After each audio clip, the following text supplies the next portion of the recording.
तरुण भारत नागपूर दिनांक 15 ऑगस्ट 2020. श्रोते हो, स्वातंत्र्य म्हणजे स्वावलंबन. स्वावलंबन म्हणजे पृथकत्व नव्हे, पण सहकार्य नाही.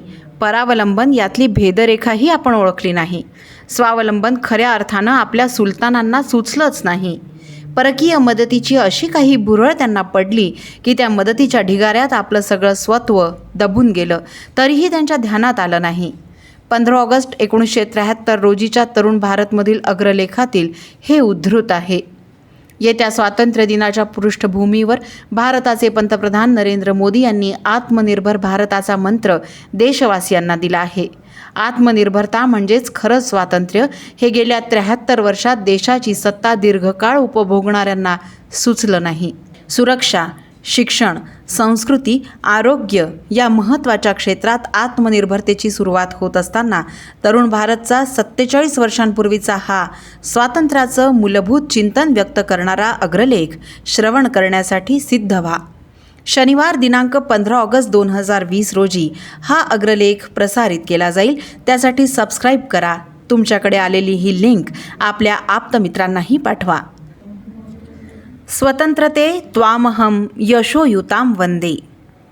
गेल्या 26 वर्षात आजच्या स्वातंत्र्य दिनासारखा उद्विग्नतेनं आणि निराशेनं भरलेला स्वातंत्र्य दिवस दुसरा आला नसेल.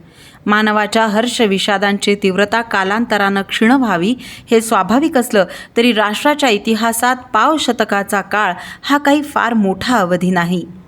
शिवाय पारतंत्र्याची आठवण कायम असलेली आणि ते घालविण्यासाठी हालपेष्टा सहन केलेली पिढी अजूनही हयात आहे. स्वातंत्र्य संग्राम सैनिकांच्या सत्काराच्या रूपानं राष्ट्रानं त्यांच्याविषयी आपली कृतज्ञता व्यक्त केली आहे. स्वातंत्र्य दिनाचा आनंद मंद व्हावा इतकं काळानं किंवा प्रकृतीनं आपण त्या सोहळ्याच्या पहिल्या दिनापासून अजून तरी फार दूर गेलेलो नाही. तरी देखील आज असं काही दुर्दिनाचं मळभ आच्छादलेलं आहे की आनंदाच्या किरणांचा प्रकाश कुठच्या कुठे लुप्त झाला आहे. निराशा आणि उद्वेग यांचंच राज्य जणू काही अवतरलं आहे. आंग्ल कवी वर्ड्सवर्थनं "there was a time when meadow, grove and stream, the earth and every common sight, to me did seem apparelled in celestial light, the glory and the freshness of a dream. It is not now as hath been of yore.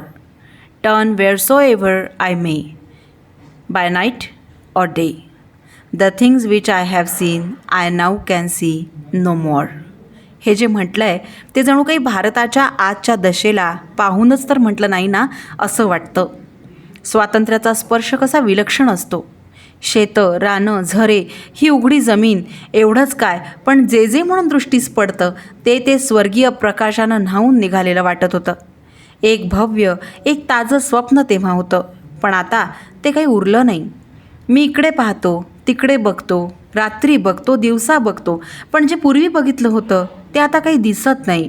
वर्ड्सवर्थनं वेगळ्या संदर्भात आपली कविता लिहिली. स्वातंत्र्याच्या या 26व्या वाढदिवशी तिची आठवण व्हावी अशी आपली अवस्था झाली आहे. कशासाठी मिळवलं स्वातंत्र्य? स्वातंत्र्याची 25 वर्ष झाल्यानंतरही अन्नासाठी दाही दिशांना भीक मागण्यासाठी? ही भारतभू विश्वंभरा वसुंधरा म्हणून आम्ही गौरवली, पण ती आपल्याच पुत्रांचं पोट भरू शकत नाही. म्हणे विश्वंभरा, विश्वाचं भरणपोषण करणारी. आपल्याला बरं वाटावं म्हणून आपल्या देशाला दरिद्री म्हणायचं नाही, अविकसित म्हणायचं. पण शब्द बदलविण्यानं दारिद्र्य जातं काय? असं आपलं दारिद्र्य की उकिरड्यावर फेकलेल्या अन्नासाठी इथे कुत्री आणि माणसं यांची लढाई होते. उष्ट फेकलेल्या अन्नासाठी इथे लाचार मानवांच्या रांगा लागतात आणि ही म्हणे वसुंधरा, धनधारण करणारी. उगीच कोणातरी पागल माणसानं वेडाच्या भरात तर हिला विश्वंभरा वसुंधरा म्हटलं नाही. बंकिमचंद्र म्हणाले, ही सस्य श्यामला आहे, सुजला आणि सुफला आहे, पण कुठे आहे ती? इथे तर परदेशातून आणलेल्या सडक्या नासक्या अन्नासाठी लोक रांगा लावत आहेत. म्हणे सस्य श्यामला, सुजला, सुफला. केवळ नैसर्गिक आपत्तींनी अशी अवकाळा जर आपल्या लोकांवर आली असती तर त्यातही काही दिलासा मिळाला असता. त्या संकटाचा मुकाबला करण्याकरता धीरानं आणि पराक्रमानं लोक सरसावले असते. पण ही केवळ अस्मानी आपत्ती नाही, सुलतानीचा फार मोठा भाग यात आहे.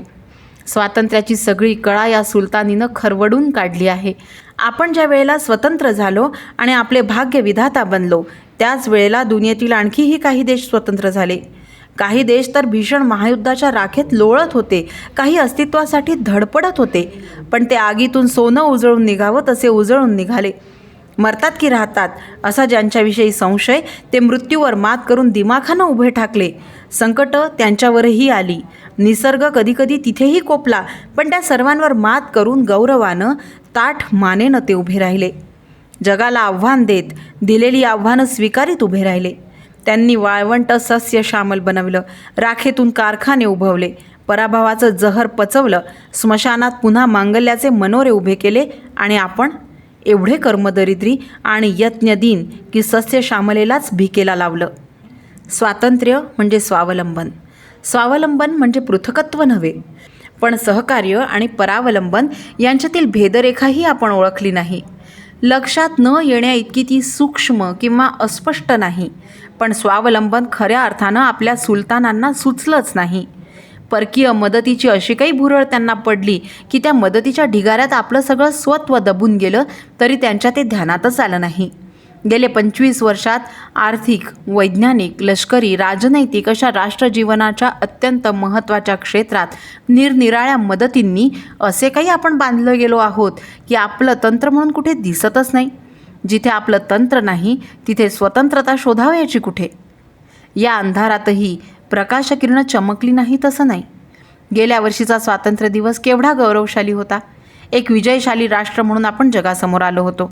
जगात आपली शक्ती सर्वांनी मानली नसेल, पण आशिया खंडात भारत एक शक्ती बनली होती.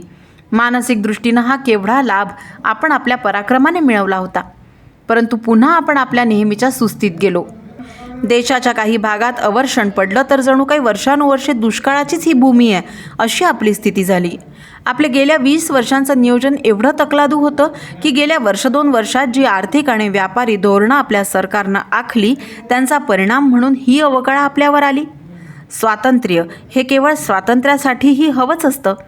स्वराज्याची तहान सुराज्यानं कधीही भागू शकत नाही, पण याचा अर्थ स्वराज्य कसेही चालावं असा थोडाच आहे. स्वातंत्र्याचं फळ म्हणून समृद्धी आली पाहिजे, गौरव वाढला पाहिजे, सुराज्य नांदलं पाहिजे, म्हणजेच स्वातंत्र्य यशोयुत असलं पाहिजे. ते यशोयुत होण्यासाठी जे जे बाधक असेल त्याचा त्याग करण्यासाठी लोकांची आणि लोकनेत्यांची तयारी असली पाहिजे. कवटाळलेले सिद्धांत, आखलेली धोरणं, स्वीकारलेले कार्यक्रम समृद्धीला बाधक असतील तर त्यांचा त्याग करण्यासाठी नेत्यांची तयारी असली पाहिजे. स्वातंत्र्यासाठी आपल्या प्राणांचं बलिदान करण्यापेक्षा आपल्या धोरणांचा त्याग करणं कठीण आहे का? 25 वर्षांनंतर पुन्हा एकदा आपल्या सर्व धोरणांचा विचार करण्याची गरज उत्पन्न झाली आहे. तथाकथित समाजवादी मार्गांनी संपत्ती निर्माण होत नसेल तर त्यांचा त्याग केला पाहिजे. विशिष्ट नीतींनी अर्थव्यवस्थेला निरर्थक ठरवणारी काळ्या पैशांची व्यवस्था निर्माण झाली असेल तर त्या नीतींना दूर केलं पाहिजे. विशिष्ट व्यवहारांनी राष्ट्रघटकात दुरावा उत्पन्न होत असेल, दूर असणारे सदाचे दूर राहून शत्रू बनणार असतील तर ते व्यवहार सोडले पाहिजेत.